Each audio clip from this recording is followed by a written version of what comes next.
Welcome out to the Golden Boys podcast, episode 9. We have a special guest today. My good, dearest, bestest, buddy, old pal. The bestest. Yeah, that's a good word. Better than the restest. Ooh, like that? I like I it. meant to do that. Blake Behr. Dude, welcome out. Thank you. Thank you for having me here on episode 10. This is great. Okay. All right. Zach Parker. Did you talk to him? That was for you. Oh, man. All right. They're I'm salty upset. about it, by the way. Just so you know, they are salty about I'm this. upset. I'm with you. It's So, episode 10. can I answer this? Oh, yes. You should. Okay. What's up, my friend? Put on speaker. That's the rule. What'd you say? Am I on the podcast? Caller? Put it You are on the podcast, live caller, you. Hey, first time caller, long time listener. Can you get high off the fumes in your shop or what? Yes, absolutely. Bro, wild. Oh my gosh, what are you doing? This is your idiot friend calling. I know that. So, I need to talk to my audience real quick. So, this is my other good old buddy, old pal, bestest friend, AJ Thomas. I feel like that title calls is less now. Yeah, calls at the worst time possible, on purpose. on purpose, daily. Yeah. But hey, man, are you good for lunch? I don't know. When? At lunchtime. At lunchtime. All right. All right. Stop interrupting. Bye. Have fun, guys. Bye.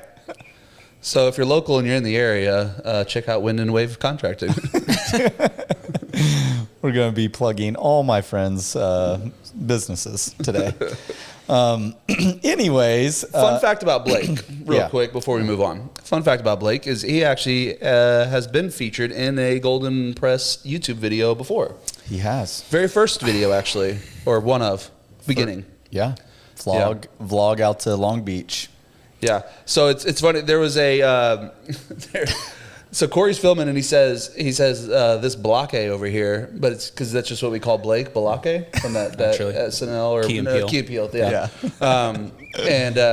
And we had so many people comment that thought about, like, people talk to us like, why did you call that guy a blockhead? Yeah. That random guy you knew at the airport. Guys, I really appreciate that. That means a lot. Thank you for caring about humanity. Thank you. What a blockhead. But yeah, So- it's like, no, that's my friend. That's my friend. We just carpooled to the airport. Yeah. Literally, our flights were at the same exact time, going different places. It was sad though, like getting there with you guys, and I'm like, I'm part of a crew, and then you guys were like, see ya. See ya. And you walked away, and it was like watching Monsters Inc., but being the guy out of the shot watching, and you're like, The guy behind the is sad. camera. This is sad. But yeah, so, dude, thanks for coming out. Yeah. Thanks for being for having on me. this episode, man. I'm gonna jump right in because we're on a time limit, kinda, but not really. I mean, if you're talking about AJ, we're all right. Yeah, exactly. But first off, so Blake Behr is his name. He runs a electrical company called Ridgeline Electrical. And is it recent that you started the podcast, or has it been a while? Oh, You he's just- a professional podcaster. Gosh, thank you.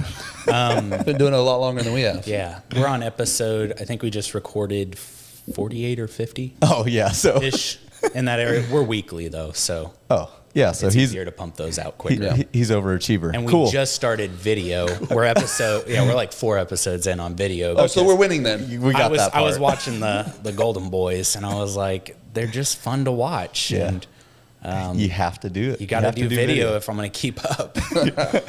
Well, we're a little bit appreciate behind on some episodes. Yeah, we had to take a little bit of a hiatus there for a while we were building out the new shop. And having babies. And we had so many babies all at once. You guys are past that point, though, that 90% of podcasts never get past, though. That's what we read. That's yeah. what we've been referencing the Freaking episode killed 7. that. Yep. The episode 7 wall. Yeah, I think like if you can get past 15 is another milestone. Oh, We'll see. We'll see what happens. Yeah. Putting a lot of pressure on me. You guys right are now. already at episode 11, so this is great. Son of a Jared. You can mute his mic anytime. I can't. The sound controls on the floor. I'll just take the camera off of him. Close up on Jonathan. Yes. So Blake also has a podcast called Ridgeline Leadership Podcast. And What do you guys talk about? yeah. So there are tons of podcasts out there for like actual leaders who are already been in the game and like have learned a lot of the hard stuff, but it is really hard to become a leader and like know what do we have to overcome? What do we have to dig into? Yeah. And that stuff usually comes as life lesson stuff. That's why we have so many stories of us looking like morons, and which is great. I love. There's nothing that like takes a substitute to experience. However, I think one of the biggest misses in our society is an active mentorship, and so essentially, we started off Ridgeline Leadership Podcast for our team as an internal thing, and then we just noticed like our team was like 20% of our listeners, and so like it's. When you look at the money spent on leadership, it's like some $8 billion a year, if not more, on developing leaders. And so we were like, you know what? People are hungry to know, how do I connect to advance on this path of leadership when I'm not there and when I'm growing into it. Yeah. So it's really just digging into those kind of things, still leadership stuff. But there's a good demand for for that kind of stuff. I mean, because everybody has different flavors, you know, is I think one of the biggest things there, because I remember back when I was doing, working on churches and stuff, we were always going through like a lot of leadership, training and stuff like that. And we did a lot of John Maxwell stuff, and he's got some good stuff, but he's not everybody's flavor. Oh yeah. And if you've read one of his books, you've read all of his books. Yeah, that's right. And so, I kind of felt like I had, I was like, okay, I've heard his stuff. And so I like getting some different perspectives and stuff. And that's always good. And that's one of the things we talk about a lot, is just, we're not here trying to, there's a million podcasts out there, you know, and there's some really good screen printing podcasts. There's some really good screen printing YouTubers, and we're not trying to take any of those places or any of that kind of stuff. It's just like, here's our flavor, here's our perspective, coming from, guys with our backgrounds. Hope you like it. And this is very much not a screen printing podcast, even though you're going to hear a lot about screen printing because it's what we do. But this is super exciting for me. I mean, we had Andy and Dylan on last time, and they have the Shirt Show podcast, which is all about screen printing. Yeah, so good. They have like the Wayne's World theme. Of course. That's beautiful. That's awesome. They nailed it. But we talked about screen printing and talked about podcasts, and that's all great. The big thing for us with this podcast is I want to grab other people, other businesses, other perspectives. But dude, how much they all just blend together. And it's all the same thing. It's all business. We're all humans. We all trying to take care of people, help people. But to just add on to that is I literally been super transparent to my audience, really dealing with just a hard transition season in business and in life.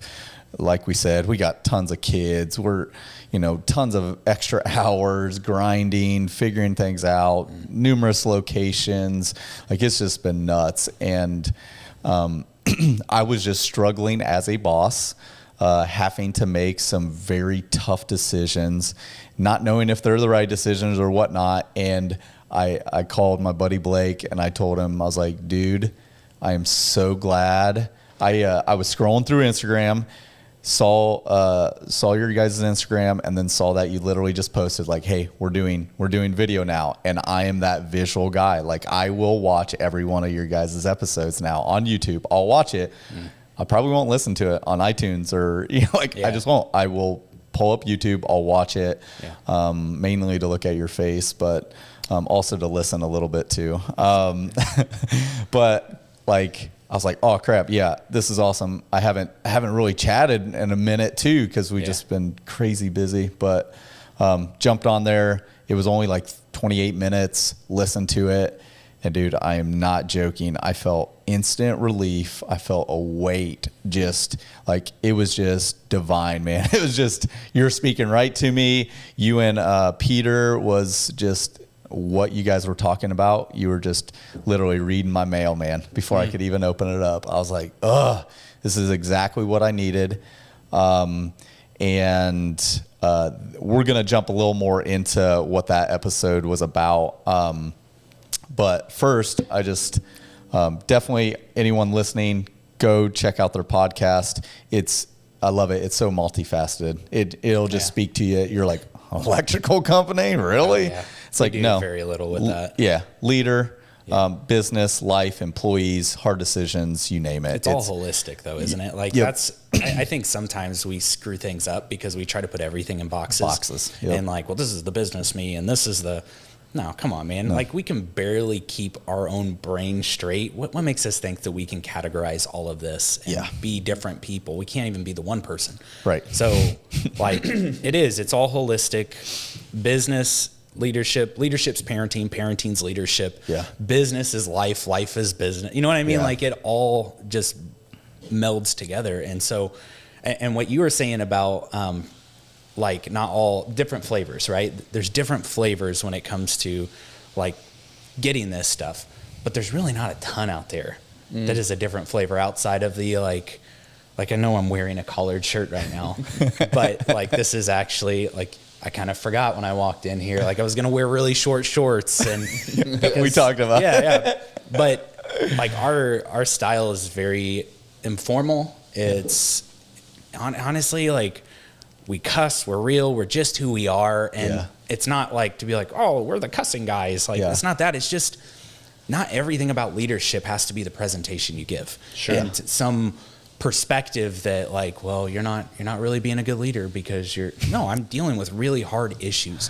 Yeah. Life is hard, business is hard, and I'm emotionally going to break down at times. Yeah. And I just want to be transparent about it. Because if we can't be transparent, everyone's going to believe that a good leader is one who is that man complex who doesn't show any emotion. Yeah. Like, we lost an employee 2 weeks ago. Yeah.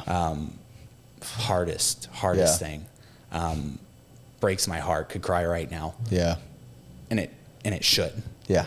It should feel all those things. 100%. And I think that's the thing about flavor and all those things that we got to be careful with, is that presentation and flavor are not the thing. Yeah. Right. Yeah. Well, we don't put enough emphasis. I feel, and I say we. I mean, as a culture in America, I think we don't put enough emphasis on our work relationships. You know, as a whole, like we don't do that. And the reality is we spend more time here than at home. Because at home we're really present for a few hours, a couple hours, right? And then it's bedtime, and then it's bath time, and then it's dinner. Right. It's all these things. It's there's always a thing that we're doing, and it's to get them to the next state. And it's like, so that's good, man. It's tough. It's tough to spend that much time at home with your kids and stuff, and then you're investing all your relationship time into that. And if you don't like the people you're working with, oh man, it's gonna be miserable. Yeah, like freaking miserable. Yeah, 8 hours straight of just like of sitting next to the guy you hate. Yeah. No wonder we have a problem in the workplace. Oh, absolutely. And like, that's a component, and another component is what you do, right? The work you do and what you connect to. Yeah. That to me is like, if you hate the people you're around, you don't enjoy the work, you're not going to go anywhere. Yeah. I mean, the ancient Hebrew word for work is the same word as worship, which is beautiful. I love it. It's a voda or something like that. I'm not that good. Anyway, I thought you were about to pull it out and just it's a vode. It's one of those. But it's beautiful because it's not that your work is worship. It's that by doing the work you love doing, you are worshiping. Yeah. And I don't know everybody's worldview here who's going to be listening. It doesn't really matter. But my point is, when you connect to what you believe you are uniquely made to do, you create some of the most beautiful things. And I believe this world is about cultivating and creating and bringing life. Yeah. And when you do that, paired with the people you want to do it with, watch out. Yeah. Watch out. 100%. I heard somebody speaking one time. They were talking about this. It's exactly what you're talking about. He was talking about purpose, and he said there's nothing more beautiful in the world than something fulfilling its purpose. Yeah. You know, like a flower is beautiful because it's doing what it's supposed to do. Yeah. It's if it's not doing what it's supposed to do, if it's out of place, if it's out of alignment, if it's not where it's supposed to be, it's not beautiful. Yeah. Because that flower doesn't grow where it's not supposed to be. That's right. Yep. It doesn't flourish where it's not supposed to be. Yep. Now there are things that grow in those harsh wastelands and like right. the mountains and the deserts and things Preach like that. But those are beautiful in their place. That's right. You know, it's that's a tricky thing, you know, whenever you try to do the thing you want to do and the thing you think you're, you know, it's like, oh, this looks so good. It's like, but that's not you. It's not your purpose. It's not your calling, but it's what I went to school for. It's what my parents expect. It's what Social society media says. told me I've got to do. Yeah. That's right. It's all those things that, you know, we feel that kind of like pressure to, I mean, my dad worked in a plant my whole life, Yep. you know, chemical plant, made great money, Yeah. provided for our family. One of the, I mean, like literally my hero. Yeah. Like greatest man I know. Yeah. I did not want to do what he did. Sure. I just didn't. And he knew that. And he told me not to. Now, he told me, you better go get a job. You better do something. You better provide for your family. What are you doing? Yeah. You know, because there was a couple of years where I bounced around and tried to figure it out. And I was like, but I can't do the cubicle thing. I can't do the... Yep. I can't do that. I'm not designed that way. My brain I can't. And he struggled with that for a little bit. But then whenever he saw like, oh, you're just not wired like that. Yeah. All right, go do your thing, and I'm gonna support you. That's good. Because he noticed that like I did the office thing for a while, and I was miserable, man. Yeah. I was miserable. I hated life, and I hated everybody around me, and everybody around me hated me.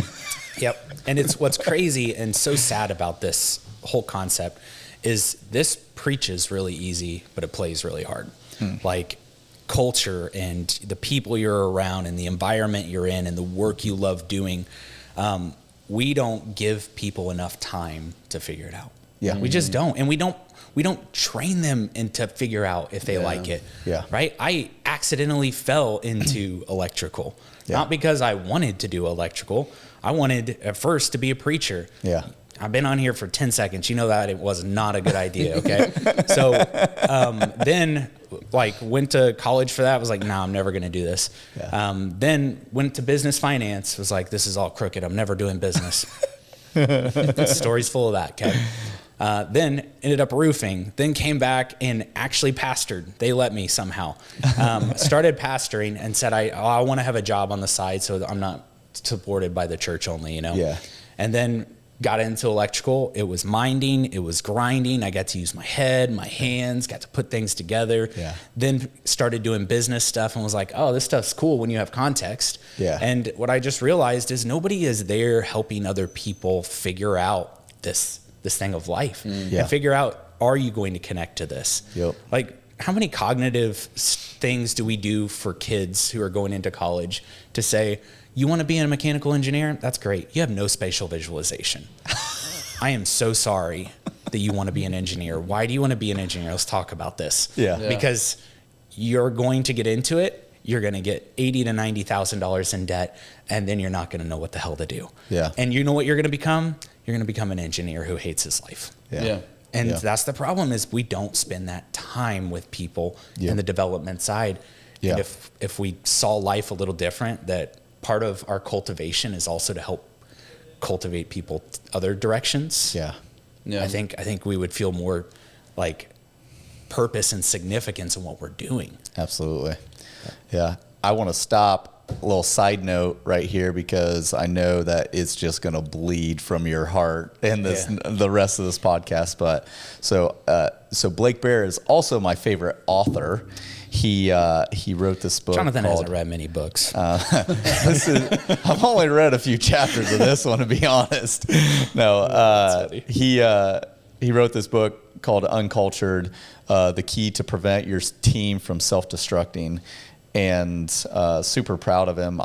We were very close and really connecting as you were writing this book, and just the fact that, oh, man, and you talking about a little bit before we jumped on this podcast of just like, what was it? You wrote it in 3 months, and it took a year and a half to edit. And that's great. And finalize everything. There's we'll put the link in the description so you guys can purchase this book through Amazon.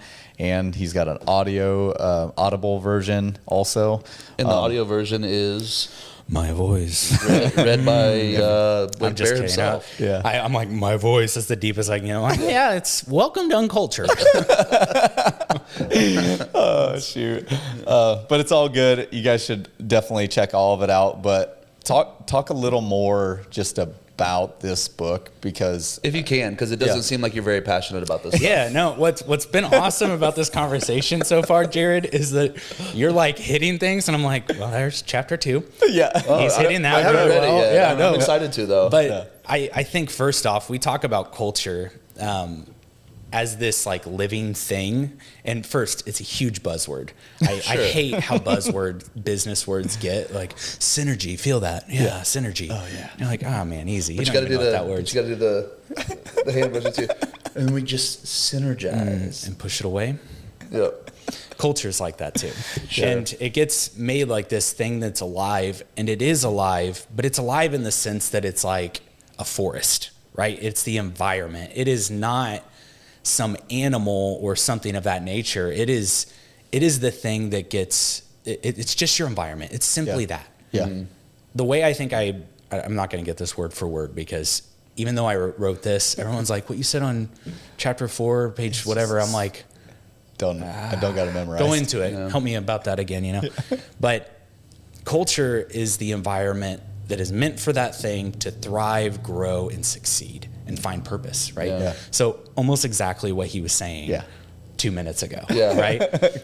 And one of the things I talk about is like culture and accountability, right? And this is something that I've had to grow in a ton, because it isn't clean and pretty, because some people think, oh, the best environment is the easiest environment, and the Margarita Fridays and stuff like that. And it's just like, that doesn't produce a good culture necessarily, unless it hits that culture. Yeah.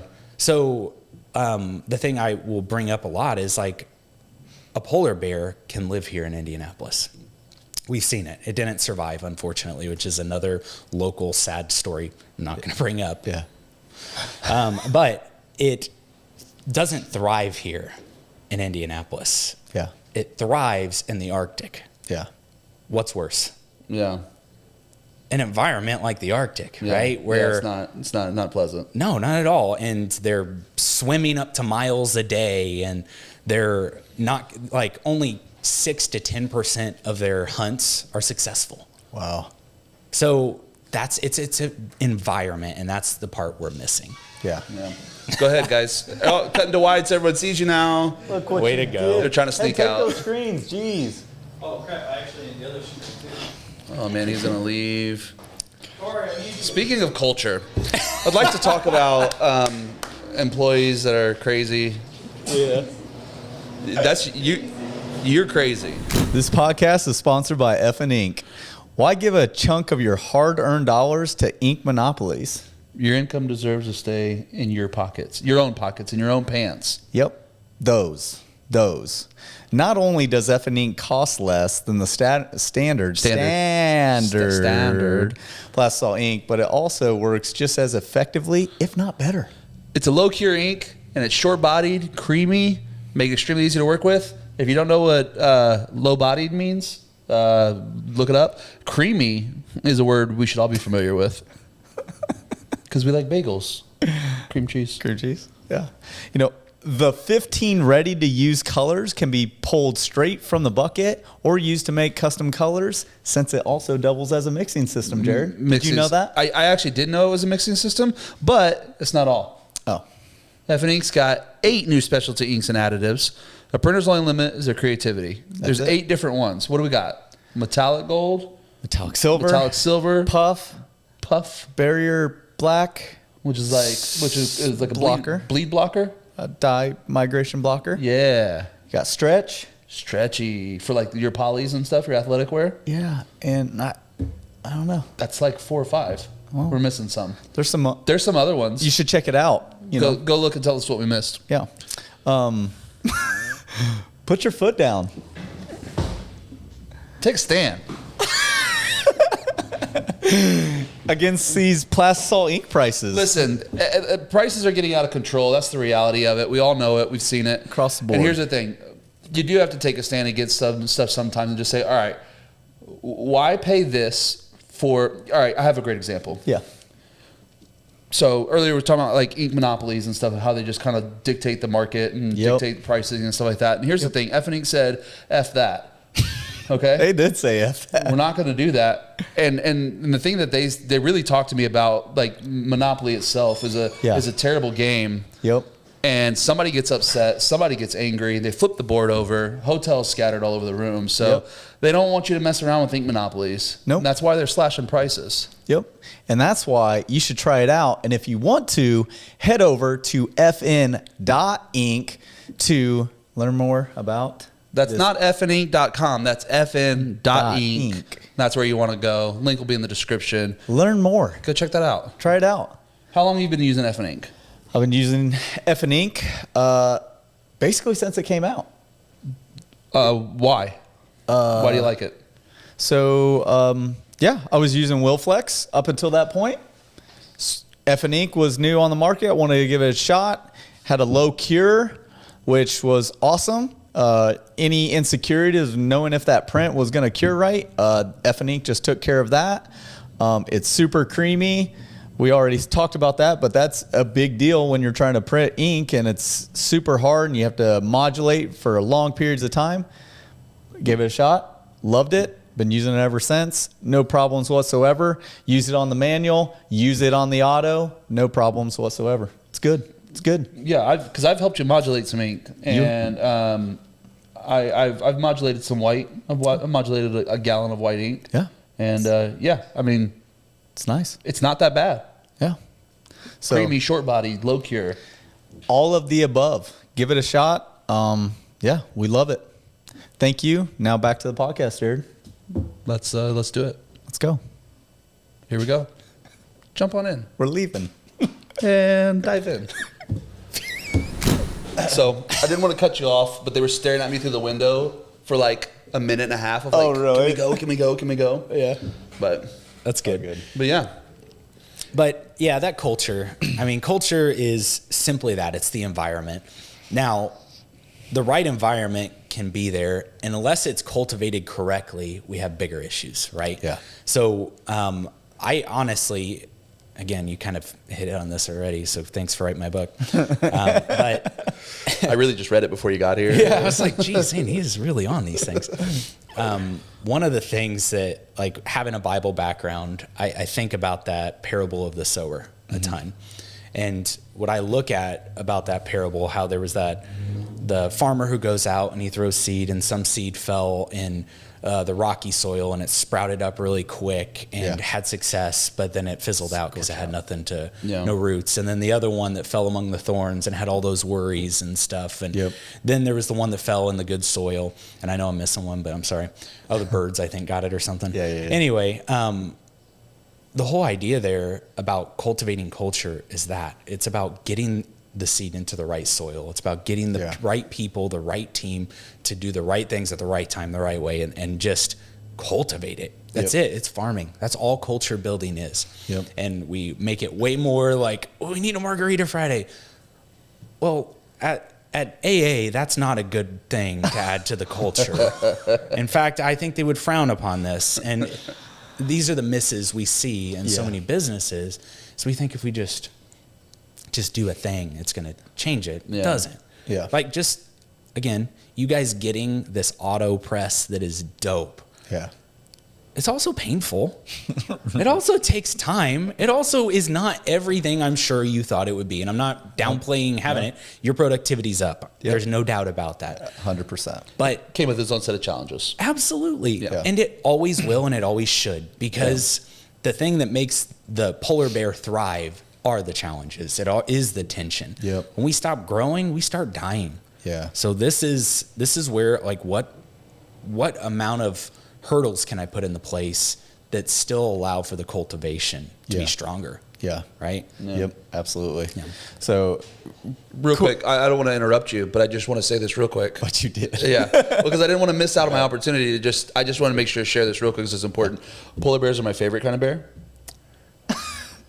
So, man, Are you I really guys, feel like you should read this book.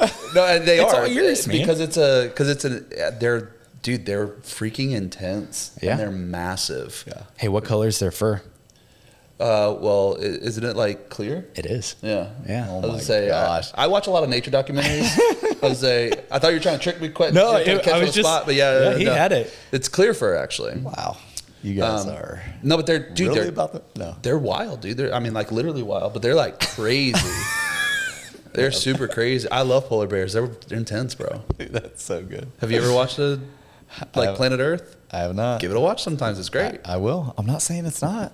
All right, link in Planet Earth in the description as well. Okay. Absolutely. All right, go ahead. Sorry. No, I want to talk about something really cool that I feel like I actually get to be a part of ever since Blake and I really met. We met in a coffee shop. He was like, "What do you do?" I print shirts. Cool. What do you do? I do electrical stuff. And I sound better. yeah. I sound pretty good. But after getting to know each other and stuff like that, I remember very quickly, it's like, hey man, I get my shirts printed somewhere else, but I'd love for you to print my shirts. I was like, heck yeah, man. Yeah. And so printed some just regular work shirts and all that, and kept on doing that for a good little while. And then I remember Blake hitting me up and saying, hey man, we're doing these quarterly Margarita Fridays. No, it's Outings. just outings. We Quarterly. call them oil changes. We call them oil changes. That's right. Because think about it, people. You don't take care of your freaking car, get the oil changed, that car's going down. And Cheaper to do maintenance. It's cheaper to do an oil change than it is to replace an engine. Yep.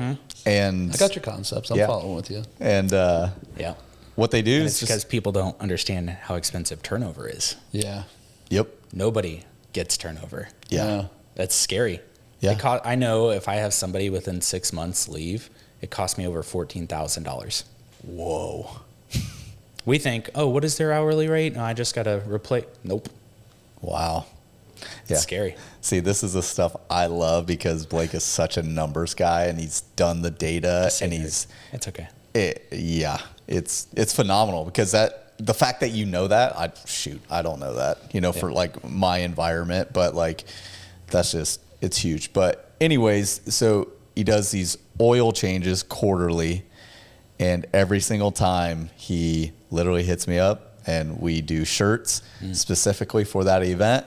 We hide a little small oil symbol in the design. Giving it away. I know. Well, if you're watching it and you're a part of Ridgeline, then you'll know where it's at. So, but it's Okay, sweet. I'll bleep that out. Yeah. Okay, thanks. Beep. No, it's just really cool that, you just go the extra mile. It's like, do you really need shirts?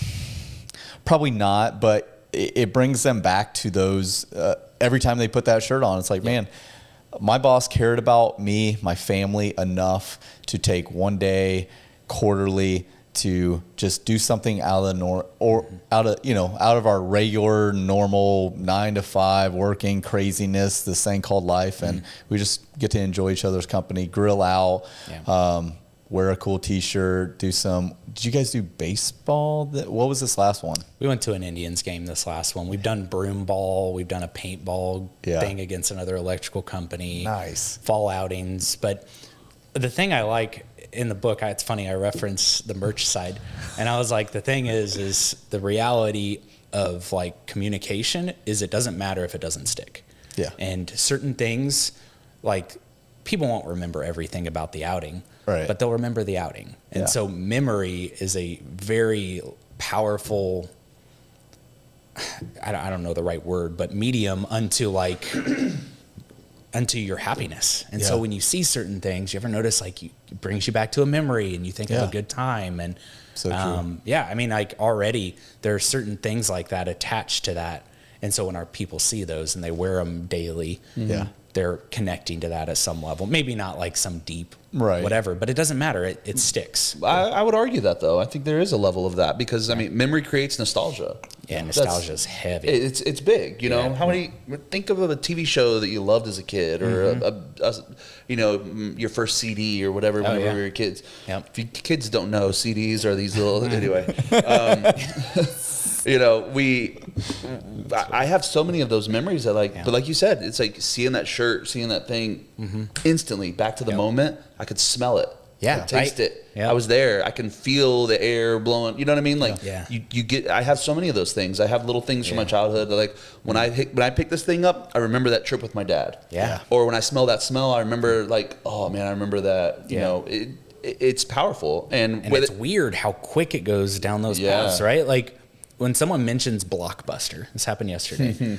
I think late nights on a Friday with my brother going to Blockbuster, getting 2 videos for the weekend. Yeah. And then we would stay up super late eating that old corn popcorn. Do you remember the cornstalk popcorn? We would eat that and we'd put it in this colander, and then all the oils would get all over the carpet. My mom would yell at us every week. We'd wake up to cinnamon rolls, and all I did was start with Blockbuster. Yeah. And it is, you're right, it's powerful. Man.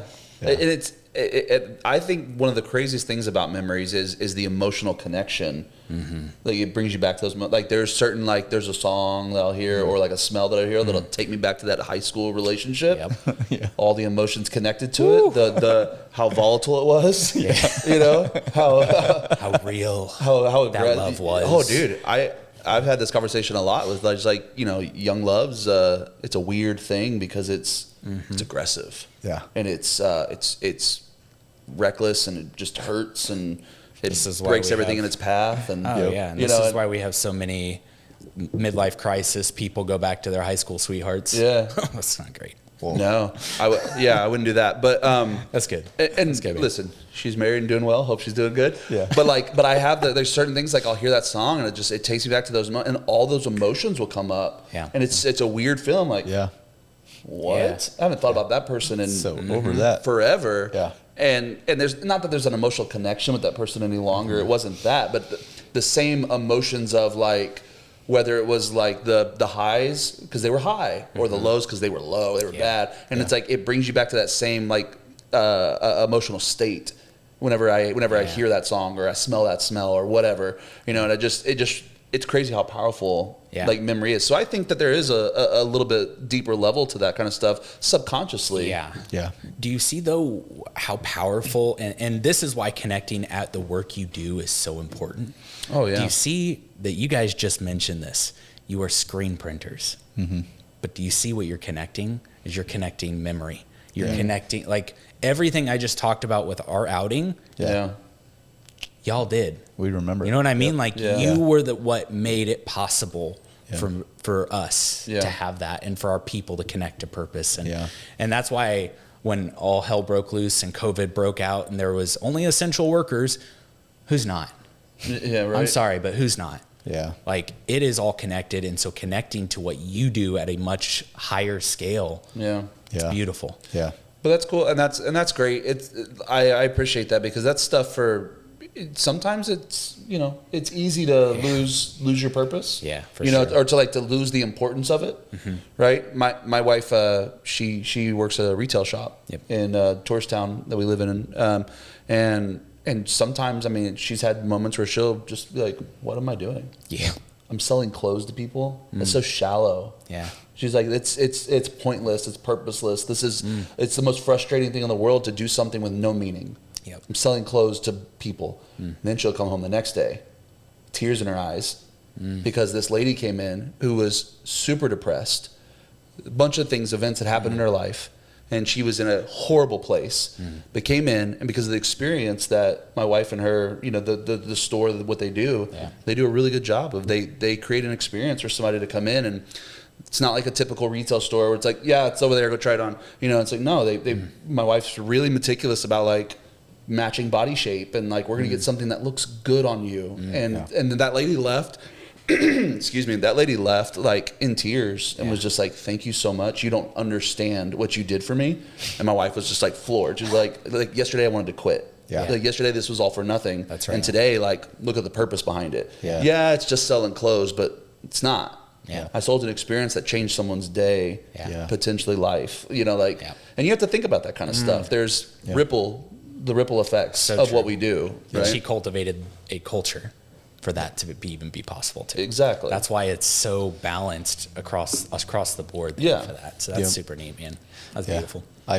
Speaking on that, I get got a message the other day, which I sent a very quick message back, but he goes, hey, I just want to let you know that absolutely love what you guys do. Love the podcast, love YouTube channel. I just recently ventured out, started my own shop and all this stuff. And he's just asking for some advice on something. And he's just like, I just want to let you know, you guys make it look really easy. And I instantly messaged him back. I said, it's not easy. I was like, it's not. And I'm glad you said that, but I just need to be super transparent. And I just, in that moment, my feelings where I was at, I just sharing with him, hey man, this is the hardest season of my life. That's right. Of the business life. I'm glad, and it's part of our job to make it look polished. Mm-hmm. Shout out Andy. Polished, that we're excited because we are.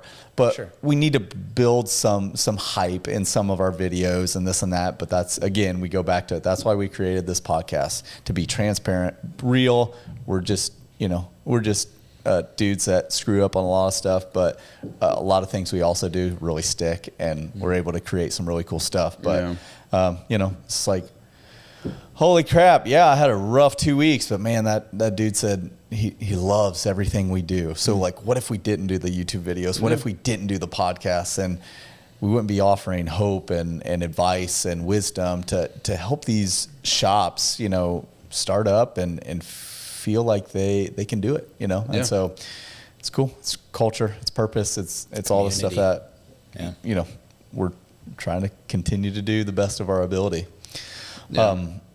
So next, I want to jump on the topic of this episode I listened to from you guys, and I just want to tiptoe or just put the toe in the water. Our toes for all you feet fetish. God, we've been on feet fetish like all day since Blake showed up with his what do you call them? Your Birkenstocks and socks. Birkenstocks. Yeah. Well, you thought you had shoes on. I thought I walked out the door, thought I had my dress shoes because I had done I did our podcast this morning and then had a business meeting after, and I was like, that's why I've got a collared shirt on right now instead of my short shorts and floral. And walked out the door and walked in, and I was like, that's not right. Something's off. And we didn't tell him that we were doing a foot angle with the cameras too. So is there? Yeah, I got a GoPro under the table. See you? Totally happening. Let's get more than shoes then. Wiggle them toes, buddy. I'm excited to talk about this because I haven't actually heard the episode, but we had a really rough week last week. Yeah. A really rough week. Yeah. It was pretty rough. Did I say rough? I heard it was challenging or that's a good word. Rough. Yeah, rough would be another word. But Jonathan came in Monday and was like, hey guys, and we just had a real long conversation. It actually took up like half the day. We had a big meeting.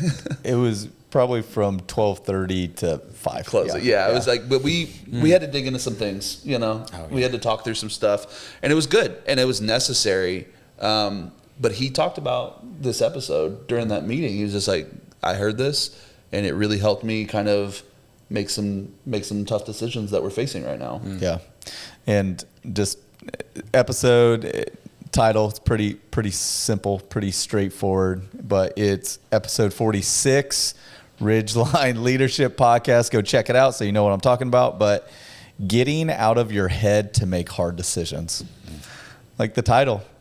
Literally, as soon as I saw that title, it just gripped me. I was like, I have to make hard decisions right now, and I've been also just ignoring those hard decisions, and up until the point to where it was just affecting me mentally, physically.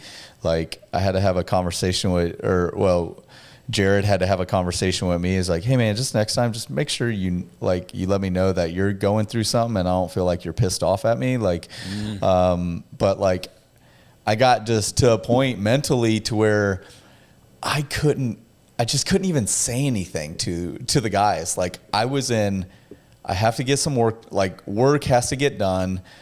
Jordan was out of work for a week. So what that did was create more work for me, late nights. My kid had VPS that week. So I was coming in 2 hours early, working from, it was like probably 7, 8 to 5, leaving from there, coming back at 9, coming back, putting the kids to sleep, kissing my kids, kind of hardly even seeing them, and then going back from work 9 to some nights 3 a.m., printing, getting stuff done, just so that I can kind of keep us ahead of orders and making sure we're hitting deadlines. And I was obviously physically exhausted, mentally exhausted, and I just because some of our conversations turn into long powwows, which love them. Like when we talk, we're all dreamers, so it's easy to plan and we're problem solvers too. And and I just legitimately, I didn't really even look at Jared in the eyes, and like me looking back now, it was such a crappy thing to do, but at the same time I just hit a mental state of if I do that, it's gonna mess me up. And so we just had a tough talk. And can I say something here? Absolutely. This is like one of the, by the way, all leaders, all people go through this. And 4 or 5 months ago, I was in breakdown. Doing what you're talking about, not doing the hard decisions, not having the hard talks, not being real.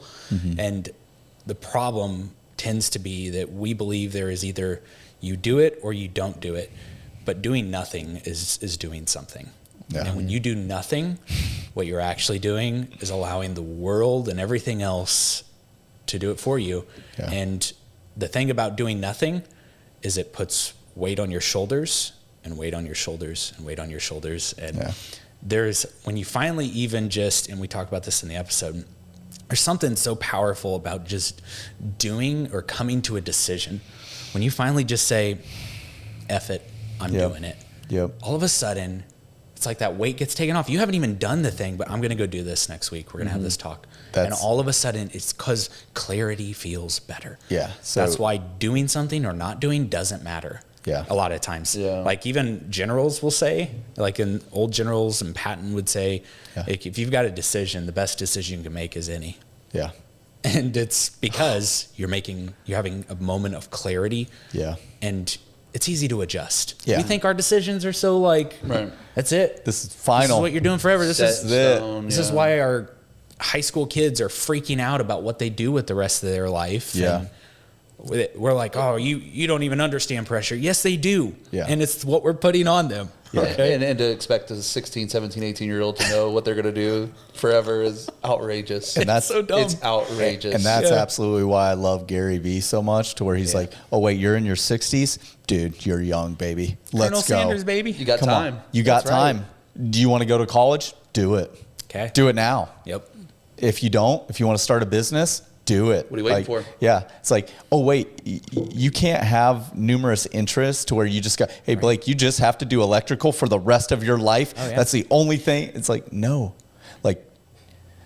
Seasons. I'm in 5 or 6 other things. As soon as I had that freedom, seriously, we were like, hey, let's do a podcast. I love it. It's so much fun. It's great because I love coaching and developing people. So it's just hey, I get to do this at a large scale. We're in the process of getting a provisional patent on a thing we designed and created that's going to help tons of people. That's I'm an electrician, right? But that's the problem, is when we put ourselves in the boxes, and doing nothing and not making decision is an act of that, right? When we do that, we limit ourselves. That's scarcity. That's not abundance. And we were made to be abundant people. So and that I think was everything you were saying in that episode was, literally, I tell you, you were reading my mail. Before I opened it, you were reading it, and I was like, oh man, I really should have opened up that mail so I could read it. I was regifting, actually. Exactly. But that was the thing that did it for me, because I can't remember if it was a Wednesday or a Thursday I listened to that podcast, but I was like, I got to talk to the guys. I just got to. I was like, yep. I'm going to do it tomorrow. And then I was like, I didn't. Because it was just like, well, it was a Friday, and like there was just other things. I was like, yep, it's easier to go this way. I'm going to do this. Sure. But then I sat in my head, I was like, I'm going to go in Monday. I'm not going to talk right away. I'm going to get the things I need to get done in the morning. I'm going to go home. I'm going to have lunch. And then I'm going to text the guys. And I was like, hey, we need to chit chat and talk about some stuff. And I did. But that was the thing to where it was like, and the last thing I wanted them, even though I ignored them the whole week before, I was just like, I think they can go home and kind of zone out to some degree. I'm not going to say, hey guys, we're going to have a meeting on Monday. Yeah. Start thinking about all the insecurities or like think of what could go wrong. And obviously, yeah, it's probably going to be a good meeting since John's been ignoring me all this week. Right. It's like your lead up was immaculate, man. Nailed it. Good runway. But here's the thing, though.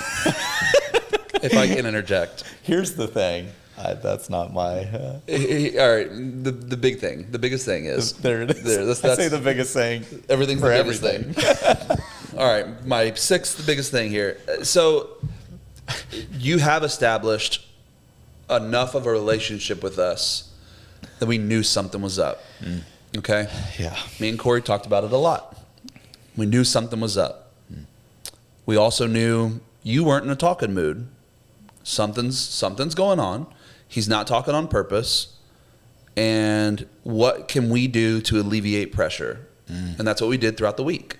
Yeah. Yep. You beat me a couple times, but we tried to make sure posting to social media because I know how much of a drain that is. Yep. So we tried to handle most of that. Yep. And when I saw that, it was instant relief. Exactly. It was. And so that was like, okay, so I know that's a drain. I know you enjoy it. I know you like doing that. Yeah. But I know it's a drain and it takes up a lot of time. Yep. Because it just takes a freaking long time to do that kind of stuff. And so it was like, all right, so let's try to alleviate pressure. What can we do? Let's handle some of these emails. Let's handle some of this stuff, like some of the just busy work crap. Yeah. All right, what can we do to alleviate stuff? I had concerns. I was like, what's going on? Talked to my wife about it. Yeah. I was like, hey, this is happening. It's kind of wild, Yeah. And then, me and Corey had several conversations. It was just like, and we talked with Jordan. I was like, hey, you talking with John? What's going on? Trying to feel out everybody, trying to feel everything out, and stuff. You get anything? The thing is, we knew it was, one, it was super out of character. Right. So this isn't this isn't a normal thing of you to be in such a funk internally that you can't be your normal self with us. Yeah. So it was like, all right, that's a big flag of like, hey, something's wrong. Right. Yeah. And so it just out of character. You don't run your business that way typically. Yeah. You don't. So it's like we're talking about all this stuff. We're talking about all this culture stuff, and it's like the reason why we didn't get super bent out of shape and like start putting in applications at other places and stuff is because we have established our culture and our relationship and we know, dude, we were talking about this before we went live. And Blake said this, and I love this analogy, and I've used it a lot. But we talked about relationships being a bank account, and we make deposits and we make withdrawals. That's how bank accounts work. Yep. And over the years, you've made a hell of a lot of deposits. You're allowed to make some withdrawals every once in a while. Yeah.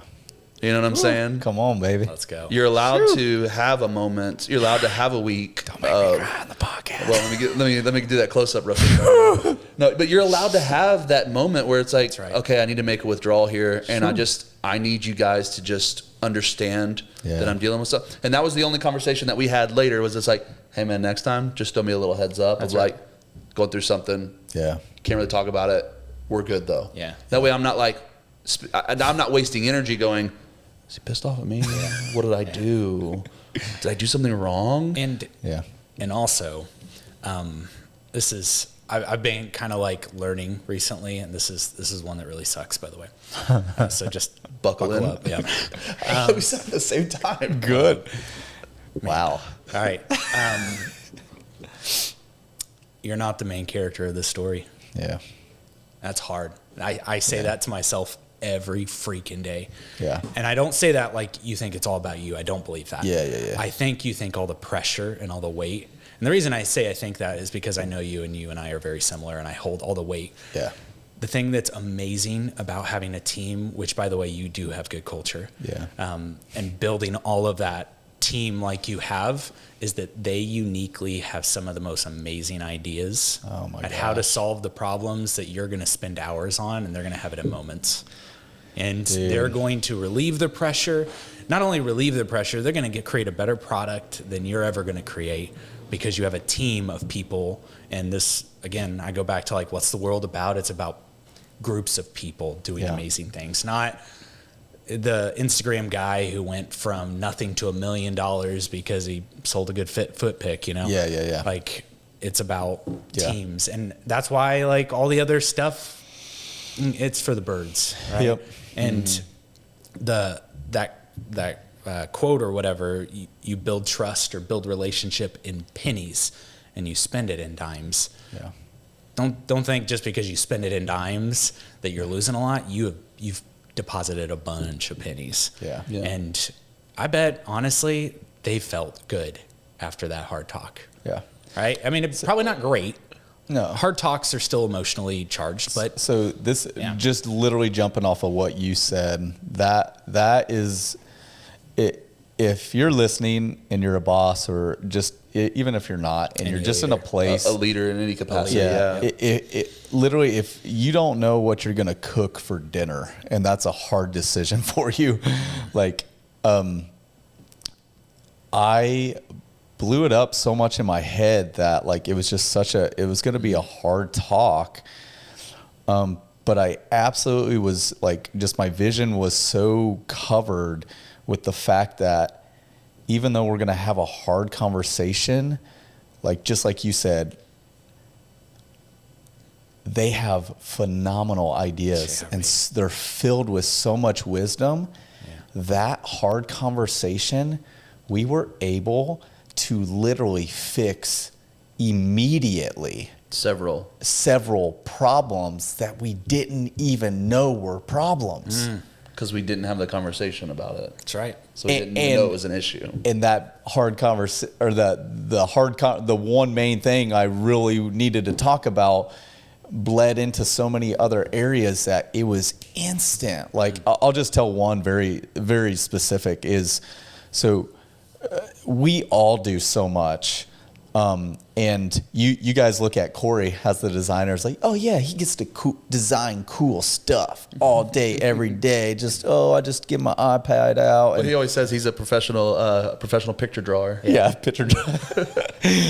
But really, if you want to know what Corey does, is I've gotten better, but I just throw a laundry list of things that he needs to do besides drawing really cool stuff that he loves to do. Right. Like, oh, hey man, prep this artwork that you didn't design, and people send it over, and it's actually a lot harder for us to send it back. It's actually just better for us to fix it and then send it to them fixed and say, hey, does this look good? They give us a thumbs up. Well, you just literally, like, here recently, he spent 2 days prepping artwork. Stuff that it would have been, it was the easier thing for us to do, because if we hit up the designer, they're not a screen printing designer, so they don't know how we need the design separated and this and that. It took 2 days. It was a lot of stuff, but still. Yeah. But that was 2 days that he wasn't able to do what I'm paying him to do. Like, really, like, I'm paying you so that you can design designs, logos for people to help their brands and their companies and this and that. He had 2 days to where he was mentally exhausted, and then he's just like, man, like, how Corey gets new work for Golden Press is he designs and posts on his social media and our social media. He had no time to do that. Yeah. And when you have no time to do that, then that doesn't bring in any new business, which new business is cash flow and helps the business function and this and that. And like, in Corey, like, designs is one of our high traffic services that we provide. Sure. And it's been stuffed. It's been, oh, here, print out some prep this artwork, like, and literally we fixed that problem that day. No joke. I was like, hey man, Jordan and I, we're going to alleviate the prepping of artwork. There's going to be areas or designs that we just can't do it. We'll send those to you, but we're going to alleviate the other stuff. And then 2 days a week, I want you first thing, you're going to come in and you're going to design something for you. That's good. Literally, he came in the next day, he designed something, he posted it that day, a ton of other artists started sharing that, then he's getting DMs for customer work. That's awesome. And it's just, it goes back to like him designing things and creating cool stuff is his primary function. Yeah. That's his primary role in the business. Yep. Prepping artwork is a second, third, fourth Can be delegated. function. I need you to do it just because it would take me 5+ And he's hours. good at it. He knows what he's doing, right? Yeah. And so, like, it's not that it's not part of his job, Right. but it is not the primary function. Yeah. And to have him doing that for 2 days, not doing his primary function, and once again, Corey's one of those guys that's just like, what do you need? Yeah. And we all kind of do that. We try to do that. Yeah. What can I alleviate pressure, right? Yeah. What do you need? What can I do? We wear a lot of hats here. Yeah. And you have to in small businesses. Oh, yeah. Yep. But whenever you're not doing your primary thing for days on end, Yeah. the business suffers. Yeah. And we just didn't even see it. Yeah. Yeah.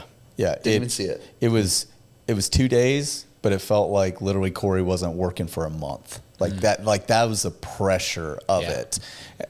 Didn't know it until literally it was like, holy smokes. Like, okay, we've hit this new realm of very uncomfortable and very just, man, this sucks. But literally because we had that conversation, we alleviated that problem. Literally the next day after that, Corey, I didn't even know. If you're watching and you see Corey's new skull brush pack that he created, he literally created that in a morning within 2-3 hours.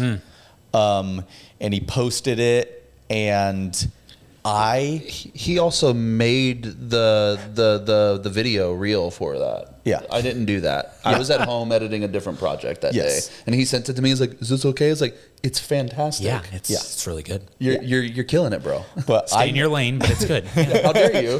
First of all, but don't you dare cross over. Yeah. But I came in, I was having a productive morning, came in, I was Feeling on good. feeling good, was on the computer, and you FaceTime Corey, and I was listening to your conversation. You're like, yeah, man, that reel looks good. I'm like, what reel? What, he already had it on the website to purchase, already posted it on our Instagram, already had it in the story, our process of what we do. That day, I was getting notifications from PayPal, people buying it. It was just like, dang, I can no longer snuff out the creative with Corey. Like it has to be, and we are, no joke, as I say this, we are working right now to getting Corey, first thing he does for the first few hours of every day, he designs something he wants to design. That's good. And so he gets that first morning. He's like, man, this was what I was born to do, is create and design. And he does that. And then it creates more business. And then the other half of the day, he's doing client work that he's already landed. And literally, that was so massive. And it wouldn't have happened if we didn't have the hard conversation and they didn't start being creative of like, hey, how do we get some new business in? Because I'll just tell you, so I can address the elephant in the room. I'm super stressed because this transition is super hard and I have expenses coming out my ears, and it's just a whole new realm of finances that I never thought I'd ever experience. And it's hard and it's exhausting, and man, we just need more money. Yeah. Right. We need more business coming in. That's the plain and simple of it. Every business knows that and understands that.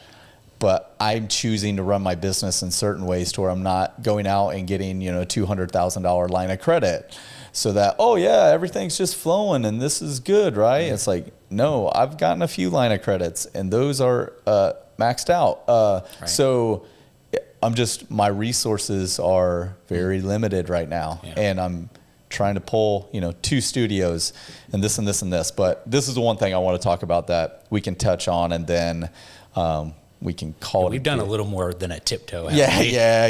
We have. But once it feels so good. Yeah, It's no, sink into it. you and Peter elaborating on what you guys talking back and forth. Yeah. By the way, we're going to do a part 2 of this episode, just because I really loved Peter's perspective. Like a part 2 of their episode. We're going to bring them in and. Yeah, and When I fire him on air. yeah, dude, No, it's going to be so good. I said that to him this morning. He was like, dude, we don't even joke like that, Come on, man. We need to have a hard decision or a hard talk. No, but I want to bring Peter in and talk about that. But this was, you said I'm not what would you say? Or The what main did you character. say? The main characters of the story. And what I had to tell the guys is that I am not your guys' provider. Whew. Don't tell me that, John. Like I'm talking to myself. Yeah. Don't say that. Yeah. No. Yeah. But no, that's not right? Like, and I had to have this realization that I am the boss. I've created pretty freaking cool business. I'm proud of it. I'm proud of all the services we provide. Yeah. I'm proud of my guys. I'm proud of the growth that we've dude, it's it feels like it's overnight growth. Like it really does. 5-year overnight success. Yeah. I'm proud of all that. But at the end of the day, if the business is struggling in a few areas, I no longer can take that weight and hold on to it, because I know the guys love what they do, and it's their purpose. But we all have to grind in our own individual, for our own individual families. Right. I carry the weight of I have to stop saying this, but I say I have families I got to take care of. It's like, nope, you have one. That's right. Ooh. Oh, Which is so funny because we had conversations about this in the past, because I've had several bosses say this to me, of I'm responsible for all these people and all these families, and I got to make sure that your family eats. It's like, no, I make sure my family eats. That's right. If you don't pay me, I'm going to go somewhere else and do a job that gets paid.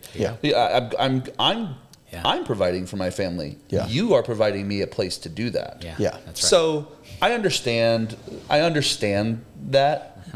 That sentiment. I understand the feeling of that pressure, especially in a small family style business. Sure. We were very close knit. Yeah. Our families are connected. We're very close. And so I understand the pressure that he was feeling. And I tried to explain that a couple times. I think we had this talk a year ago or something. Yeah, shut where up. I was like, shut your mouth. Shut your But I was like, because I always heard that and thought, well, that's not right. Yeah. That's There's a sense of arrogance too to that. It takes so much away from me. Yeah. Yeah. As a husband, as a father, Right. And my wife works. She works hard. She brings in brings in a lot of money too. It's not not one of those things where it's like, where I'm like, I'm the man. I have to, after my, when I got sick and I had my surgery, I was at home for a year and a half with my kid, and my wife was winning all that bread. Yeah. And I wasn't. And Life's co-ruling, baby. Yeah. That's the best relationship. we had to figure it out. We had to balance it, make it work. Yeah. But that was the big thing that I was always just like, nah, man, I'm gonna make this happen. That's right. Yeah. One way or the other. I'm choosing to do it here. Yeah. Because of the relationship that we have, because of the bank account that we've established. Yeah. Because of all that kind of stuff. But we believe in what we're doing. That's why we're not jumping ship and dipping out at the sign of one hard, oh man, he was mean to me. He didn't talk And nice. is that even what you'd want? Yeah. Right? Like any team where someone's willing to dip out when the going gets tough. Nah. See ya, buddy. Yeah, that's right. That's right. And so the hard part is you don't get to experience those until you're in that moment. Yeah. But we can have seasons, right? I mean, there's understandable seasons, where Josh didn't dip out because things were tough. No. He had a different opportunity. For sure. And we were like, dude, good luck to you. So it wasn't one of those things where we're like, couldn't hang. Yeah. But there's seasonal turnover that's just going to happen because of somebody's moving on in life. yeah, absolutely. But for me, that again, I was just really blinded on a lot of stuff because I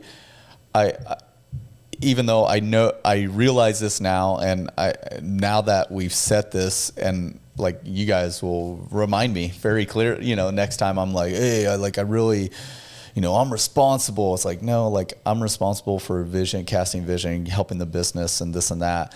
But like I clouded it so much with the fact that I couldn't even be like, well, they could go get part-time jobs for a season. Right. To help us get through to the next step. They're still doing what they love. It's just they might have to work a few extra hours somewhere else to help bring some cash in for their family. Right. But it's their responsibility. But that's so hard for me to be like, man, hey guys, I just can't pay you, or this is just like. Yeah. But here's the thing: is I'm not their provider, but man, I sure do love them, and that's the source of it all. It's like, man, I didn't fail that, cash is tough. And, like, it's just the fact that, like, hey, man, we've grown tremendously in numerous services. Yep. Like, Jared keeps on telling me, he's like, hey, man, just want to let you know, we're just year 1 of this business, or year 2 of this business. He always says, he's like, I've been doing this for 7 years. I thought after 7 years, we'd be a little bit further along. And so I'm like, yeah, but you added video production 3 years ago. That's a whole new business, man. Yeah. That's very different. Like you added photography and graphic design like later on. Like we're year 3 into a video production company. Yeah. That's tough. 2 years in the midst of COVID too. Yeah. Like nothing's normal. Nothing makes sense right now, So it's I try to offer some perspective there. Yeah. But man, it's just in a nutshell, like if you're a leader, boss, if you're a human, it just have the conversation. Make a plan to have the conversation, because that's massive. It brought clarity in a non-clarity environment. Help crack that door open so that my foot could kick that door open. That's right. And you're responsible for creating a culture where your guys just, even in the hard stuff, they just understand. And yeah, life's hard. Business is hard. Don't think it's easy. And even though we make it look easy, it's not. And so please understand that. Understand that we're just figuring out just like everyone else. Yeah. Building the plane while you're flying it. Yeah. Can I say one thing Absolutely. that I think is pretty important about this too? Yeah. There is only one thing that causes fear to grow, and that's time. When you do nothing, fear grows. Yeah. And confirmation bias kicks in. Every fear you have the next day grew to a bigger fear, and Jared said something, and all of a sudden that added truth to what you're already believing in your jacked up mind. Yeah. And I'm not saying you, I just mean period. Yeah. And then another day goes and something else happens, and that adds to the story. And you're building a story, you can't see the whole story. Yeah. But you feel it. Yep. Yeah. There's only one thing that grows fear, and the act of that thing never coming to fruition, and that's time, baby. Yeah, that's good. So that's why you get in the art of having hard conversations. Yeah. Keep having hard conversations. Hard conversations make it easier to say, like at this point, the hard conversations I'm having are like, I feel like almost like I'm slapping someone in the face by what I'm saying. But because I trust that other person as much as they trust me, they take it in stride, and they're like, I think you're misunderstanding me. What I'm saying is this. And then we're just, boom, we're done. Yeah. That didn't grow into anything else. It was just boom. Yeah. Well, because you're giving them an opportunity to hear your heart versus not. Yeah. Because like I can't hear your heart if you don't even give me the words. Yeah. Yeah. So it gives you that. So if you don't have that hard conversation, then I don't even have an option to properly understand you. It's only going to be a misunderstanding because I don't know what's going on in your head. Yeah. And so I can hear your heart. Yep. If we can actually just talk. Yep. We can talk through it. Stories that stay in your head are one-sided stories. True. And you're being the voice for everyone else, and that's not fair. Like, you want everyone's voice to be part of that story because it's the real one, right? Get to the real story, not the story you have in your head. It's jacked up and it's a lie. Well, this is so we're going pretty Bible on them. this episode, but shoot. No, it's the same. To level it off. Yeah. All right, listen to this shit. Here we go. Preach it. All right, here we go. No, it's just the thing, talking about, meditating on the things that are going to uplift your spirit, right? Oh, yeah. So it's like, oh, well, there's scriptures and there's, it can even be quotes that you can meditate on. You can speak affirmations. You can speak on every single day. And what's that going to do? It's going to raise your spirits. It's going to raise hope. It's going to bring clarity. It's going to bring confidence. It's going to bring all these things. What do you do when you meditate on those other thoughts? Sure. It's going to build up fear. It's going to build up hatred, frustration, scarcity. Yeah. It's going to bring up end of the world moment. This can't go on. Business is going to fail tomorrow. It's going to this and this and this. And when you meditate, it's also it's a magnifying, you're going to stick that underneath a magnifying glass, or you're going to stick on the fact that business is growing, transitions are happening, it's still fun, we're still enjoying it. You're going to stick that underneath the magnifying glass, or all the other things. And it's I'll share this real quick. There's two things that what you just said that really triggered something in my mind, and then I know we need to wrap up. So, but what you were just talking about it's so interesting when they teach you how to ride a motorcycle. They teach you whenever you're making a U-turn that you start to make the turn, you look at where you're going, because if you're focused on the road, or you're looking at where you're not trying to go, that's where you're going to go. Yeah. You have to, good. So you don't look at the ditch to avoid it. You're going to end up in the ditch. Yeah. You when you make a U-turn on a bike, even in a car, they really tell you, don't look at the headlights coming at you, right? Yeah, right. Because you'll drift. Yeah. Because we tend to gravitate towards what we focus on. Yep. Yeah. It's so just true. Human nature. It's what we do. When we focus on something, we head in that direction because it is all we're seeing. Yeah. And like you were saying, the magnifying glass thing, I use this analogy a lot whenever I did public speaking when I was younger. We would go into school assemblies and stuff and teach positive stuff to school kids and things. And one of the things that I always talked about was imagine you're looking at this leaf and it's just destroyed. There's this caterpillar that's been eating at it, and the leaf's just starting to die and decay, and the edges are getting frayed and wilting, and it's death and destruction. Yeah. And this caterpillar is ruining this leaf, and it's destroying it, and it's just devastating. Yeah. And then you zoom out a little bit, and you see that one leaf is multiple leaves are being eaten by caterpillars, but there's a lot of other leaves there too that aren't. And so it's okay. It was just only death and destruction, but now I'm seeing there are some bad things here, but there's still a healthy tree. Yeah. And I won't drag it on because this can go for a while, but basically zoom all the way out. You're on top of a cliff. Yeah. And you're looking out over this vast forest with this beautiful waterfall going over this cliff and a river running through the middle of it. Yeah. Lush forest, birds flying. Life everywhere. Yeah. It's the same exact forest. Yeah.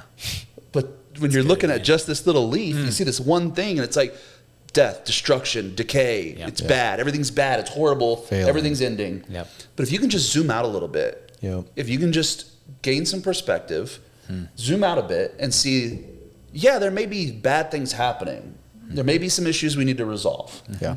But man, overall, look at how beautiful this is. That's right. Yeah. Look at this freaking forest that is just gorgeous with life just flowing through it. Yep. And so it's perspective. It is. And absolutely. To finalize that little thing, we had our meeting this Monday, and it is Friday, and literally opportunities have already opened up this week to potentially fix some even more fix some more problems that are those tough decisions I have to make. Yeah. And there's already just already stuff working out. It's there. It's not finalized, nothing, but it's there. There's a little bit of hope. You take those steps and things start moving. Yep. And so, holy crap. Blake, man, thanks for coming. Yeah. Dude. Uncultured by Blake Behr. Go check it out. Oh. He said don't plug the book, but we're plugging the book. Frickin' heck. Amazon, get the audio version if you don't like to read, but maybe you should read. Help you out a little bit, work your brain out. Man, go check that book out. Check out their podcast. Yeah, you guys are doing 50 something episodes. I mean, you're doing it. Yeah. That's awesome. And I've already just gained a lot from our conversation. I'm excited for part 2. Yeah. With Peter coming and joining us. Yeah. It's gonna be a blast. Well, thanks for really having me. This is awesome. I love hanging out with you boys. So Love you, man. Been awesome. It's cool. Appreciate it. Yeah. Hey, do you want to do an ad read? Live? No. Okay. We're gonna splice that in. Heck yeah. That's getting spliced in. Thanks for watching. Heck yeah. Thanks for thank you guys for watching. Thanks for listening, whatever you're doing, however you're doing it. Yeah. Episode 12. See ya. Episode 12. Banger. Yeah. Awesome. Thanks so much. Yep. Let's go eat, Blake. Let's do it. It's good. Oh, heck yeah.